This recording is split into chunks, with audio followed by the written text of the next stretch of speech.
Direction Berlin, effectivement, pour notre rubrique Sans frontières, où nous attend Laurent Desbonnets. Bonjour Laurent, pour nous parler effectivement d'une plage, non pas pour prolonger ce magnifique week-end au bord de l'eau, mais simplement pour nous alerter sur la menace qui pèse sur cette plage. Qu'est-ce qui s'est passé exactement, Laurent? Bonjour. Bonjour, eh bien cette plage, elle est particulièrement vulnérable, en première ligne face au changement climatique. Ça se passe sur une île, une petite île, l'île de Langeoog, qui est située en mer du Nord, pas très loin des Pays-Bas, altitude maximale 20 mètres de haut, et c'est trop peu face à la montée des eaux. Les 1800 habitants sur place se sentent vraiment en sursis. Combien de temps vont-ils encore pouvoir vivre sur cette île? C'est une question que se posent également les 220 000 touristes qui vont chaque année passer leurs vacances sur ce petit coin de paradis. C'est vrai, quand on pense à l'Allemagne, on n'imagine pas tout de suite des plages somptueuses, ensoleillées, et pourtant c'est le cas, il y en a. Et elles sont plutôt rares, mais c'est pour ça que les habitants, les Allemands, sont d'autant plus attachés à leur protection. Regardez ce sujet réalisé avec Sébastien Millard. 14 km de sable sur une île de la mer du Nord, l'une des plus belles plages d'Allemagne, qu'il faut aujourd'hui sauver. La montée des eaux menace les dunes. Alors les habitants creusent le sable, installent une barrière de bois comme une nouvelle digue. Si on a une grosse tempête, tout cela sera sans doute arraché et détruit. Et si vous ne le faites pas, qu'est-ce qui se passe?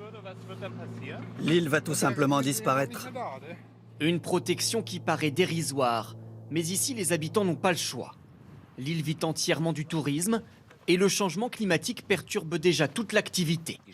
Les inondations liées aux tempêtes sont de plus en plus fortes, voire violentes. Elles commencent plus tôt dans l'année. Les dunes sont de plus en plus attaquées. Ça crée déjà de gros problèmes d'eau potable.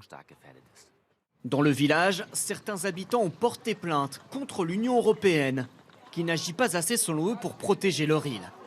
Ici, les voitures sont déjà interdites, mais selon le maire, il y a urgence à prendre des mesures plus radicales, à grande échelle, pour limiter les émissions de gaz à effet de serre. On est certain que le climat va changer. Il est impératif d'agir maintenant, tant que ça ne menace pas encore des vies humaines. L'île a même connu une période de sécheresse exceptionnelle l'an dernier. Un soleil qui attire les touristes, mais qui représente donc aujourd'hui un danger.